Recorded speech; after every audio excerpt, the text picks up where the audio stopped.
चहाच्या गाळणीने आपलं light bill अर्ध झालं. ते बरं कसं, चला सांगते.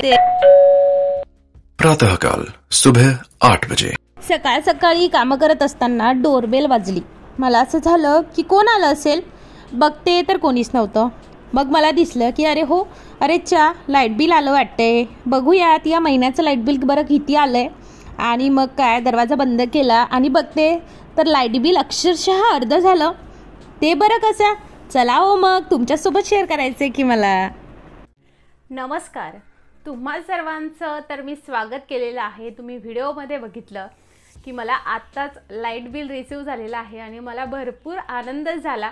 कारण मी ज्या काही ट्रिक फॉलो केलं त्यामुळे कदाचित हे लाईट बिल जे आहे ते भरपूर कमी आलेलं आहे. कदाचित का बरं, त्यानेच कमी आलेलं आहे. तर चाळणीचा वापर करून तुम्ही लाईट बिल कमी करू शकता. ते बरं कसं, तर त्याचं सगळ्यात मेन रिझन आहे ते म्हणजे फ्रीज. आपल्या घरामध्ये फ्रीज ही एक अशी वस्तू आहे की ती सगळ्यात जास्त वीज घेते, त्यामुळे बिल हे वाढतंच. पण व्हिडिओ सुरू करण्याच्या आधी तुम्हा सर्वांना नवीन वर्षाच्या खूप साऱ्या शुभेच्छा. तुम्हाला हे वर्ष खूप सुखाचं, समाधानीचं आणि खूप भरभराटीचं जावो हीच ईश्वरचरणी प्रार्थना. तर चला उशीर न करता व्हिडिओला सुरुवात करूयात. सगळ्यात प्रथम तुम्ही जेव्हाही फ्रीज घेता तर कधीही याची जी वीज घेण्याची कॅपॅसिटी असते ती डिपेंड असते याच्या स्टारवरती. तुम्ही ऐकलं असेल की कधीही फ्रीज घेताना 5 स्टार ह्याच फ्रीज घ्या किंवा कोणतंही तुम्ही इलेक्ट्रिक वस्तू घेताना 5 स्टार असलेली बेस्ट असं ऐकलं असेल. तर तसंच काहीसं फ्रीज रिलेटेड पण आहे. म्हणजे जर तुम्ही 5 स्टार फ्रीज घेतलं तर ती जे काही वीज खाते फ्रीज ते कमी खाते ॲज कम्पेअर तुम्ही 3 स्टार घेतलं, 4 स्टार घेतलं किंवा बाकी 2 किंवा 1 स्टार घेतलं. आता तुम्ही बघताय माझं फ्रीज हे 2 स्टार आहे. ऑब्वियस ते 5 स्टारपेक्षा 2 स्टारवालं हे जे फ्रीज आहे ते वीज जास्त घेतं. मग आता 5 स्टारचं फ्रीज घ्यायचं म्हटलं की पैसेही जास्त मोजावे लागतात. कारण जेवढं कमी स्टारचं फ्रीज तेवढी त्याचं प्राईससुद्धा कमी होते. जसे स्टार वाढत जातील तसं त्याचं रेट वाढतं. ऑब्वियस आहे, आपलं बजेट जेवढं असलं तेवढ्याच बजेटचं आपण घेतो. मग त्यामध्ये कितीही स्टारचं फ्रीज आलं तरीही चालेल. आता यात वावगं असं खरंच काहीच नाही. कारण कितीही नाही म्हटलं तर पैशाचा प्रॉब्लेम आहे, बरोबर. म्हणजेच आता आपण तर फ्रीज घेतलं आहे, पण फ्रीजने आपण अशा काय गोष्टी करू शकतो की जेणेकरून आपलं पूर्ण जे लाईट बिल आहे घराचं ते कमी येईल.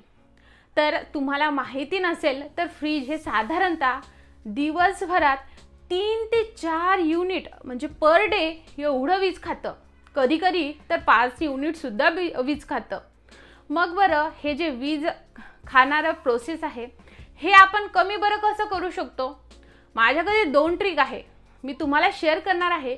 पण त्यासाठी त्याआधी तुम्हाला काही गोष्टी या माहिती असायला हव्यात. जसं मी पहिलं सांगितलं, स्टारवरती डिपेंड असतं.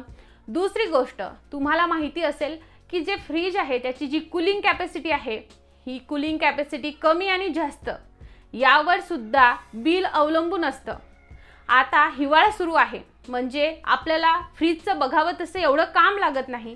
ते बरं कसं, फक्त आपण काही थंड पाणी पित नाही कारण हिवाळा आहे म्हणून, किंवा त्याची जी कूलिंगची प्रोसेस आहे किंवा जास्त आपण थंड होण्यासाठी सुद्धा त्याची पॉवर वाढवत नाही. आता तुमच्याकडे सिंगल डोअर असेल, डबल डोअर असेल, ट्रिपल डोअर असेल, कोणतंही फ्रीज असलं तर दर ऋतूनुसार आपण त्याची सेटिंग चेंज करायला हवी.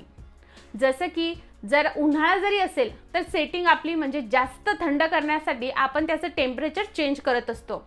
पण उन्हाळा असेल, पावसाळा असेल किंवा हिवाळा असेल, तिन्ही ऋतूमध्ये तुम्हाला काय करायचं आहे, पावसाळा आणि हिवाळ्यामध्ये टेम्परेचर तर कूल असतं.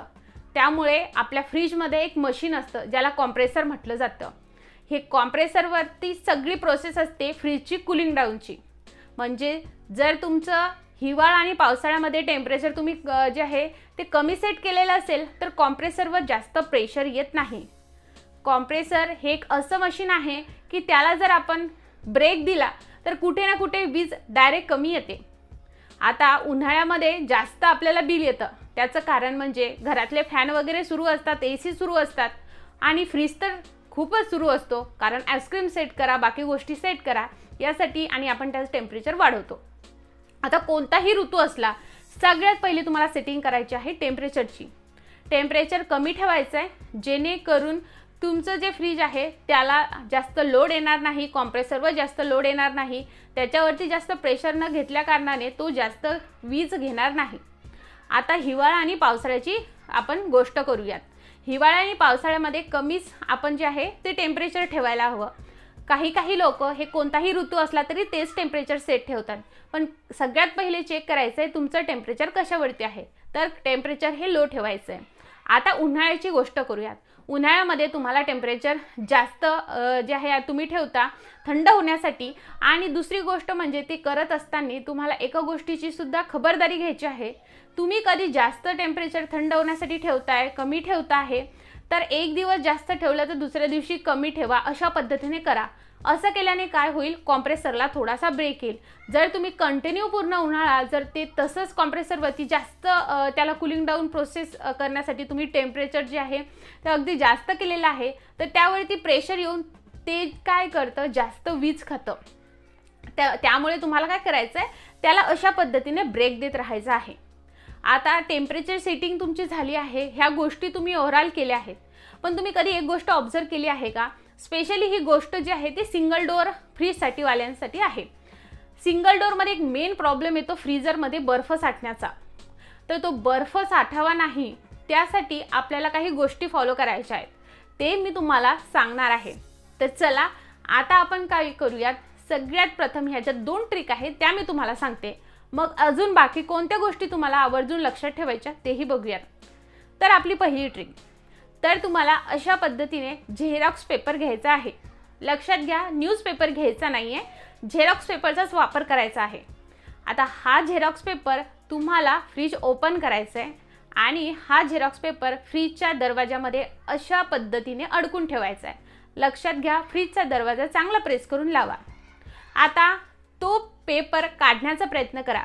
जर तो एकदम अलगदरित्या बाहेर आला असेल, याचा अर्थ तुमच्या फ्रीजचं रबर आणि गॅस जे आहे मीन्स रबर हे जे आहे ते ढिल्लं झालं आहे आणि त्यामुळे त्या फ्रीजमधली हवा आणि गॅस बाहेर येतोय.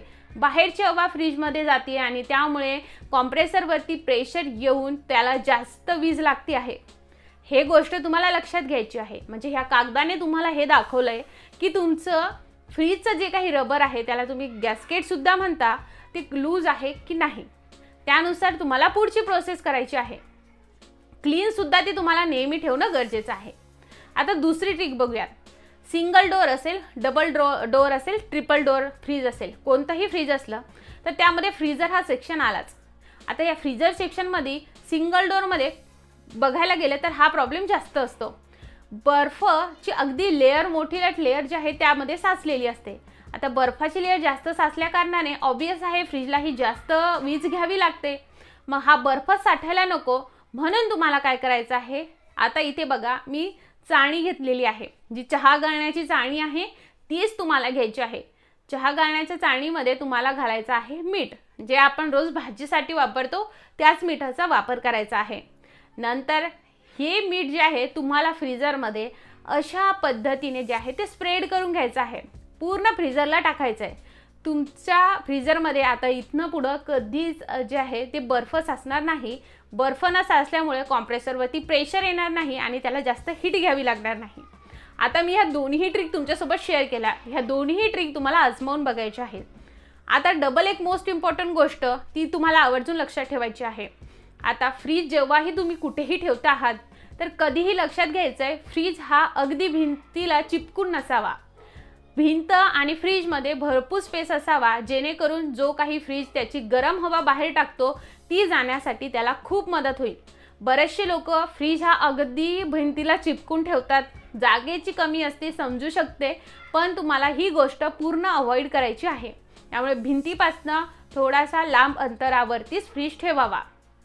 त्यानंतर तुम्ही कधीही कोणतीही गोष्ट फ्रीजमधून काढत असता आणि जर एखाद वेळेस फॅन सुरू असेल तर तुमचा फ्रीजसुद्धा जास्त हीट घेईल, म्हणजे त्याला जास्त वीज घ्यावी लागेल. हीट म्हणजे कसं, तर त्याला जे आहे ती जी काही आतली कूलिंग हवा आहे ती तो बाहेर टाकेल आणि बाहेरची एकदम गरम हवा त्या आतमध्ये जाईल. मग तो पूर्ण लोड येईल कॉम्प्रेसरवरती आता ऑब्वियस आहे गरम हवा आणि थंड हवा दोघांनाही मॅच होण्यासाठी कॉम्प्रेसरला जास्त काम करावं लागेल. त्याला जास्त काम करण्यासाठी त्याला वीज जी आहे ती सुद्धा जास्त घ्यावी लागेल. त्यामुळे आता हा पूर्ण प्रश्न येतो तो म्हणजे फॅनवरती. आता हवा बरं कशी आतमध्ये जाईल भरपूर, कारण जर तुमच्या घरामधला फॅन सुरू असेल किचनमधला किंवा कुठेही तुम्ही फ्रीज ठेवताय तिथला फॅन सुरू असेल, ऑब्वियस भरपूर हवा जी आहे ती आतमध्ये जाईल आणि आतली हवा भरपूर बाहेर येईल. त्यामुळे फ्रीजमधून काहीही काढत असताना कधीच फॅन सुरू ठेवू नका.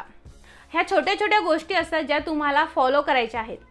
नंतर तुम्हाला अजून एक गोष्ट फॉलो करायची आहे, ती म्हणजे जेव्हाही तुम्ही फ्रीजचा दरवाजा उघडता आहात तर आपण काय करतो, काही गोष्ट घेण्यासाठी काही गोष्ट ठेवण्यासाठी दरवाजा उघडतो आणि दरवाजा असा ढकलून देतो. तसं कधीच करायचं नाही. याने सुद्धा गास्केट जे आहे ते लूज होण्याची भरपूर शक्यता असते. कधी कधी आपलं फ्रीजचं डोअर लागत नाही, भरपूर हवा बाहेर जाते, भरपूर बाहेरची हवा आतमध्ये जाते, फ्रीजवरती लोड येतो.